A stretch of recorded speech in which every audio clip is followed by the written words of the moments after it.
इस एयरपोर्ट पे मैंने अपने एक्सिस बैंक के एटलस क्रेडिट कार्ड से एक्सेस किया है। प्रायोरिटी पास तो चली जाता है हर जगह, लेकिन ड्रीम फोक्स के थोड़े कम होते हैं लाउंज एक्सेस। यहाँ पर केवल बिज़नेस और फर्स्ट क्लास वालों को ही एंट्री देते हैं, लेकिन ड्रीम फोक्स के कारण मुझे इस लाउंज में एंट्री मिल गई।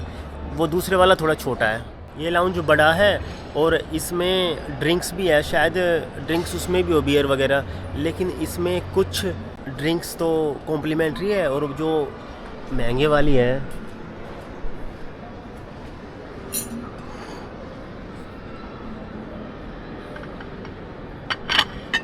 Thank you. ये बिरयानी का ऑर्डर दिया था, ब्लैक लेबल बैंकॉक एयरपोर्ट पे ही कॉम्प्लीमेंट्री मिली थी प्रायोरिटी पास से। मैं एक बार दिखा देता हूँ कि अभी क्या क्या है इनके पास। और जो दुबई की, यहाँ की यूएई की फेमस चीज़ है, जैसे हमस है वहाँ पर है वो, उसके अलावा जो खजूर है,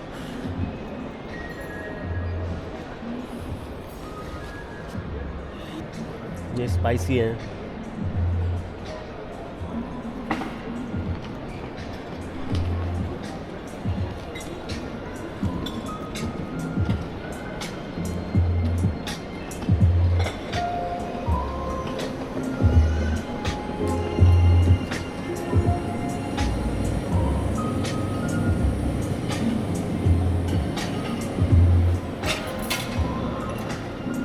अखरोट भी बहुत होते हैं यहाँ पे, बाकी सीड्स हैं।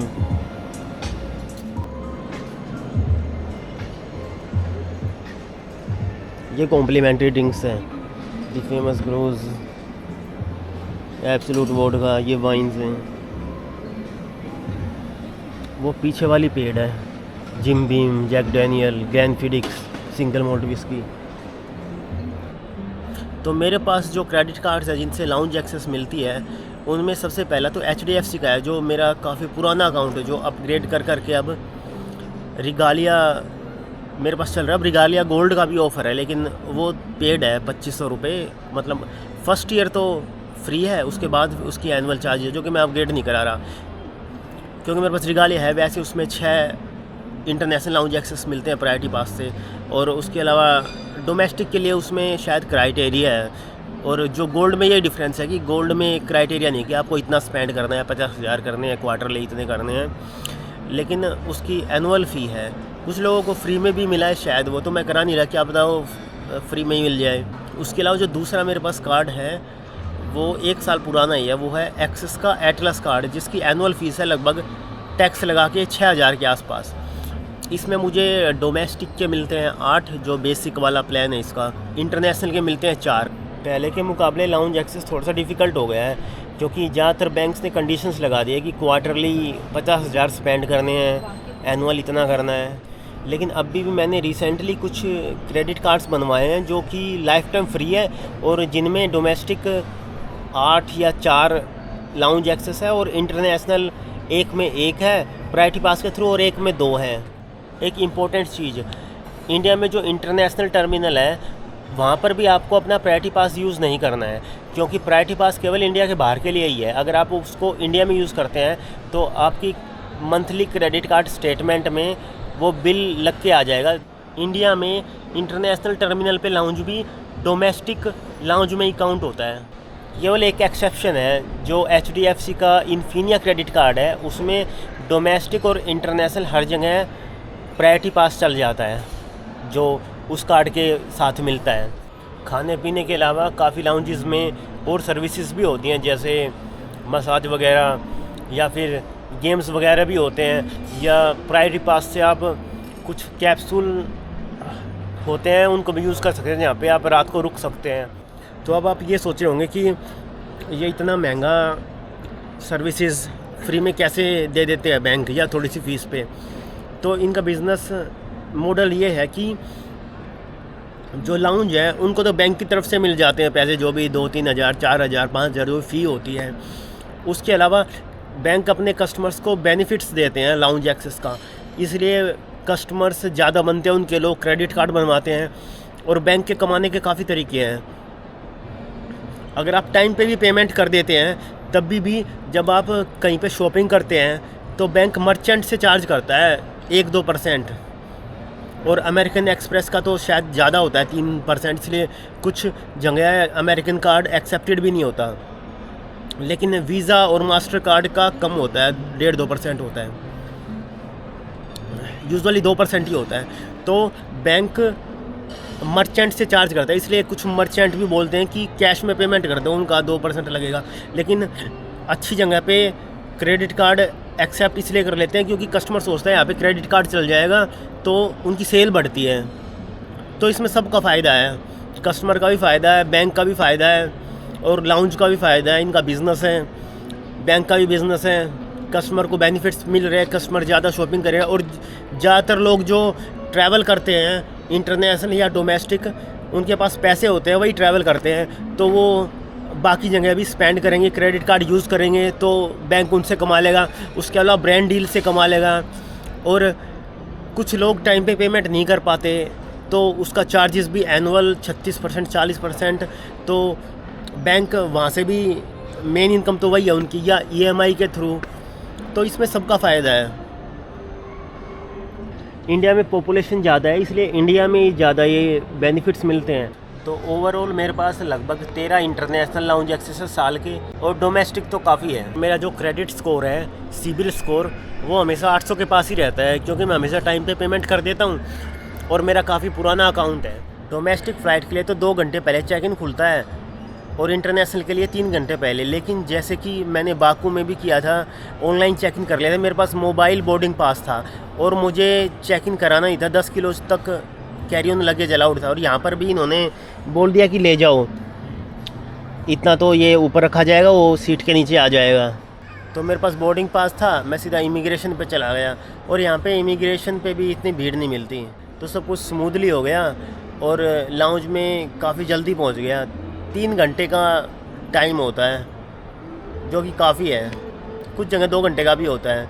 तो एयरपोर्ट पे जल्दी पहुँचे, और अगर आप ऑनलाइन चेक इन कर लेते हैं तो और बेटर है। और मेरी फ़्लाइट आधा घंटा डिले भी है तो मेरे को तो कोई प्रॉब्लम नहीं है, यहीं बैठा रहूँगा।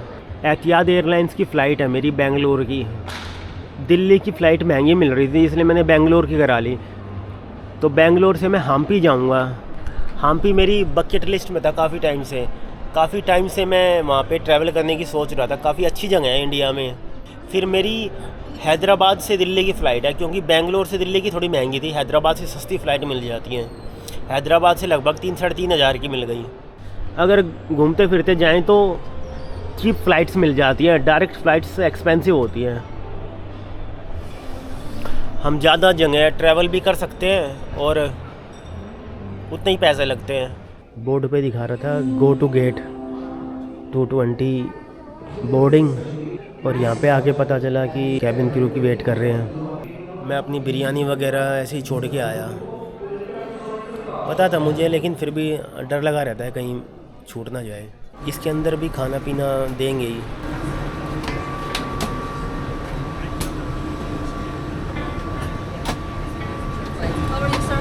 गुड।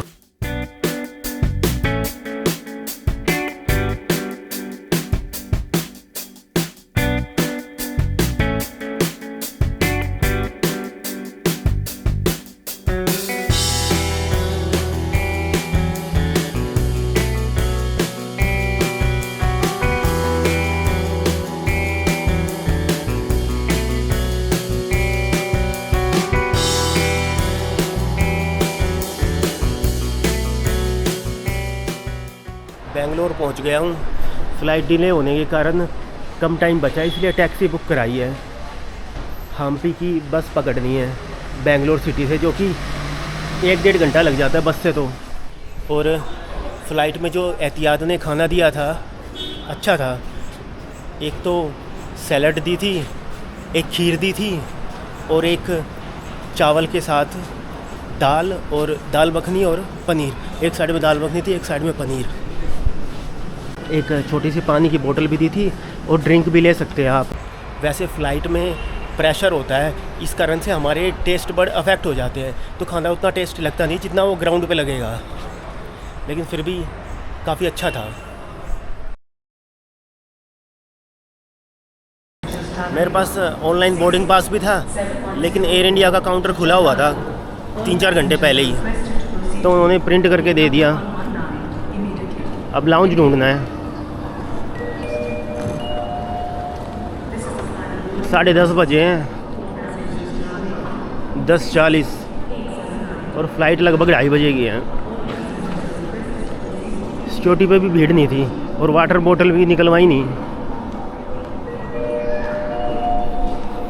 हैदराबाद एयरपोर्ट तक का रास्ता भी काफ़ी अच्छा था, पेड़ पौधे, ग्रीनरी।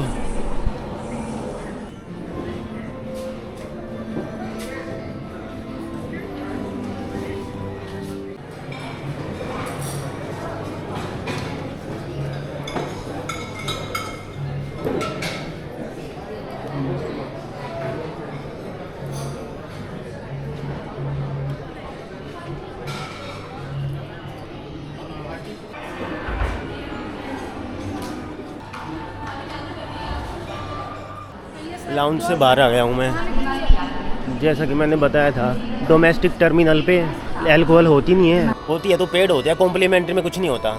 उसके अलावा खाना सिंपल सा ही होता है, लेकिन फिर भी काफ़ी सही है, क्योंकि वैसे तो एयरपोर्ट पे हर चीज़ काफ़ी महंगी होती है और क्रेडिट कार्ड कंपनीज़ इंडिया में ये बेनिफिट्स दे पाती हैं। उनको पता है कि जो लोग एयरपोर्ट आ रहे हैं, ट्रैवल कर रहे हैं, वो वैसे भी पैसे स्पेंड करेंगे तो कंपनी वहाँ से कमा लेगी। वैसे भी ट्रैवलिंग को इंडिया में एक लग्जरी या फालतू की चीज़ माना जाता है। अभी भी मेरी बोर्डिंग में आधा घंटा बचा हुआ है और फ्लाइट टेक ऑफ में तो 1.5 घंटा है। अगला वीडियो हम्पी से आएगा।